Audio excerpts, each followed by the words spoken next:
జై శ్రీమన్నారాయణ అండి. ఈరోజు మీ అందరికీ వినాయక చవితి శుభాకాంక్షలండి.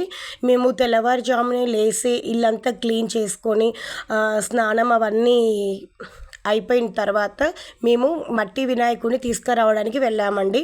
మట్టి వినాయకుడు మనకు చాలా శ్రేయస్కరం కదా, అట్లా అనేసి మట్టి వినాయకుడు, ఆ తర్వాత ఆకులు పూలు అవన్నీ తీసుకొచ్చామండి. వినాయకుని పూజకి ఏవైతే సామాగ్రి కావాలో అవి తీసుకొని వచ్చాము. అది ఇవాళ ఒక్కరోజు మాత్రమే చాలా రేట్ ఉందండి. నాకున్న దాంట్లో చేసుకుంటున్నాను. ఒకవేళ ఎవరికైనా ఈ వీడియో నచ్చకపోతే స్కిప్ చేయొచ్చు. ఈ ఆకులు ఇవన్నీ ఎంత కాస్ట్ ఉన్నాయంటే 200 రూపీస్ చెప్పారండి. మొత్తం అంతా ఇట్లా మనకు సెట్ లాగా ఇస్తారనమాట.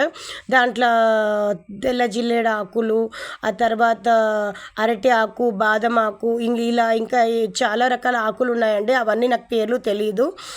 ఆ తర్వాత చెటాకు చామంతియే మనకి దగ్గర 100-150 రూపీస్ చెప్పారండి.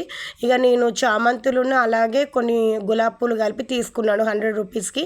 మీ దగ్గర ఎంత రేట్ ఉన్నదో నాకు కామెంట్స్లో చెప్పండి. ఇక ఇవాళ ఒక్కరోజు ఇంత కాస్ట్ ఉంటుందండి. మిగతా రోజులలో ఇంత కాస్ట్ అనేది ఉండదు. ఆ తర్వాత నేను దేవుని విగ్రహాలన్నీ రాత్రి చింతపండు నానబెట్టేసి మార్నింగే నేను ఈ దేవుని విగ్రహాలన్నీ నీట్గా శుభ్రం చేసుకున్నానండి. ఆ తర్వాత పూజ అనేది స్టార్ట్ చేశాను. ఈరోజు ఏంటంటే మనం ఖచ్చితంగా గణపతి కథ అనేది మనం ఖచ్చితంగా వినాలండి. అంటే గణేశుడు ఏ విధంగా ఆవిర్భవించాడు అనేది మనకు ఒక స్టోరీ ఉంటుందన్నమాట. చాలా చిన్నది, నేను మీకు ఆ స్టోరీ చెప్తాను.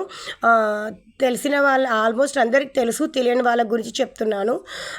ఇదిగో ఈ విధంగా రెడీ చేసుకున్నామండి.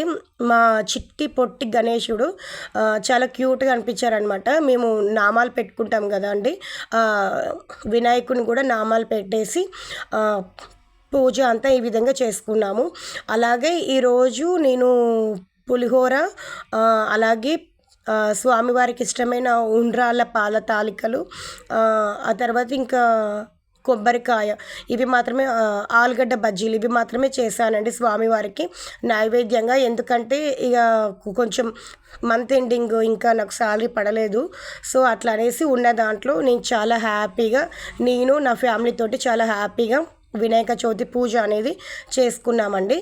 అలాగే వినాయక వ్రతకల్పం అనేది ఉంటుంది కదా, అలాగే వినాయక స్టోరీ అనేది కూడా ఉంటుంది.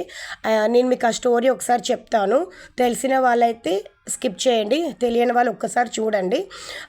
ఏం లేదండి, పార్వతీమాత స్నానానికి వెళ్ళినప్పుడు ఆమె శరీరానికి రాసుకున్న పసుపు ఉంటుంది కదండి, ఆ పసుపు కింద పడిపోయినప్పుడు ఆ పసుపుతోటి ఒక బాలుడి బొమ్మ చేస్తుందండి. ఆ బొమ్మకు ప్రాణం పోస్తుంది.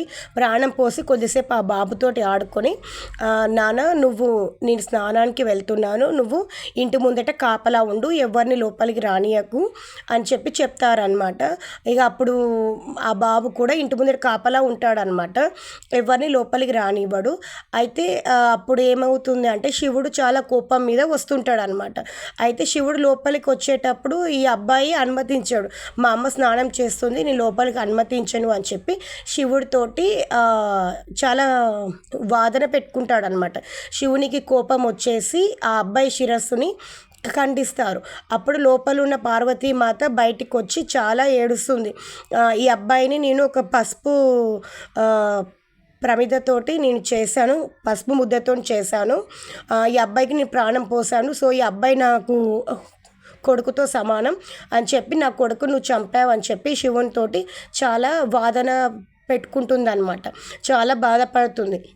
పార్వతి ఆ విధంగా బాధపడుతున్నప్పుడు శివుడు చూడలేక శివుని దగ్గర ఉన్న నంది మిగతా పరివారంతో చెప్తారనమాట, తూర్పు దిక్కున ఒక జంతువు పడుకొని ఉంటుంది, ఆ జంతువు యొక్క శిరస్సు ఖండించి తీసుకురండి అని చెప్పి చెప్తారనమాట. వాళ్ళందరూ తూర్పు దిక్కుకు వెళ్ళి అక్కడ ఏ జంతువు అయితే పడుకొని ఉంటుందో ఆ జంతువు శిరస్సుని ఖండించుకొని తీసుకొని వస్తారు. అయితే ఆ శిరస్సు ఎవరిది అంటే ఏనుగుది. ఆ ఏనుగు శిరస్సును ఖండించి తీసుకొని వస్తారనమాట. అంత పెద్ద శిరస్సును నా కొడుకు మొయ్యలేడు అని చెప్పి శివుడు ఒక మంత్రంతో అంత పెద్దగా ఉన్న ఏనుగు తలను చిన్నదిగా చేసి ఆ బాలుడికి అతికిస్తారనమాట శిరస్సుని. అప్పటి నుండి మనకి వినాయకుడు ఆవిర్భవిస్తాడు. ఇది చిన్న స్టోరీ అండి. మీకు నచ్చితే ఒక లైక్ చేయండి, సబ్స్క్రైబ్ చేయండి. అలాగే ఈరోజు నేను ఈ వినాయక చవితికి మనము చింతకాయతోటి పప్పు చేసుకుంటాం కదా, చింతకాయ టమాటా పప్పు, అలాగే పాల తాలికలు, చింతపండు పులిహోర, ఆ తర్వాత మా పిల్లలకు ఇష్టమని చెప్పేసి ఆలుగడ్డ బజ్జీలు, అలాగే పాపడాలు ఇవి చేశానండి. మీరు వినాయక చవితికి ఏమేమి చేసుకున్నారు వంటలు, ఇవన్నీ నాకు కామెంట్లో చెప్పండి. ఇవాళకైతే ఇవి చేశానండి. ఆ తర్వాత స్వామివారికి నైవేద్యం కూడా పెట్టామన్నమాట. ఇంకా కొంచెం ఏంటి అంటే మేము బయటికి వెళ్ళి కూడా వచ్చాము. అలాగే కొంతమంది రిలేటివ్స్ కూడా వచ్చారనమాట ఇంటికి. వాళ్ళకు కూడా మేము చేసిన నైవేద్యాలన్నీ పెట్టాము. వాళ్ళు కూడా చాలా హ్యాపీగా తిన్నారు. వచ్చిన వాళ్ళకు కూడా కొంచెం పసుపు బొట్టు ఇచ్చేసి వాయినం లెక్కిచ్చి పంపామన్నమాట. అలాగే మీ అందరికీ వినాయక చవితి శుభాకాంక్షలు అండి. ఇలాగే మన యూట్యూబ్ ఛానల్ని మీరు అందరూ సబ్స్క్రైబ్ చేసుకొని ఛానల్ని ముందుకు తీసుకెళ్ళాలి. అలాగే మీ అందరి ప్రేమ అభిమానం నాకు, నా ఫ్యామిలీ మెంబర్స్ అందరికీ ఉండాలి అని చెప్పి నేను మనస్ఫూర్తిగా అందరికీ వినాయక చవితి శుభాకాంక్షలు. హ్యాపీగా ఉండాలని చెప్పి నేను మనస్ఫూర్తిగా కోరుకుంటున్నానండి. ఈ రోజుకైతే నేను ఇలా చేశాను. మేము 5 రోజులు వినాయకుడిని ఇంట్లో పెట్టి పూజ చేద్దాం అనుకుంటున్నామండి. రోజు ఒక నైవేద్యం అనేది పెడతాము. ఆ తర్వాత ఈరోజు అందరం ఇంట్లోనే ఉన్నాం కాబట్టి ఇలా ఫ్యామిలీ మెంబర్స్ అందరితోటి కలిసి భోజనం చేసుకుంటే చాలా హ్యాపీగా ఉంటుంది కదండి. పూజ అంతా అయిపోయిన తర్వాత మా హస్బెండ్ అలాగే మా బాబు డ్రెస్ చేంజ్ చేసుకొని అందరం కలిసి హ్యాపీగా ఆ రోజు వండిన నైవేద్యాలన్నీ కలిసి తిన్నామండి. చాలా హ్యాపీగా అనిపిస్తుంది. ఇంట్లో ఉన్న ఒక్కరోజు కూడా అందరం కలిసి తింటే బాగుంటుంది కదా అని చెప్పేసి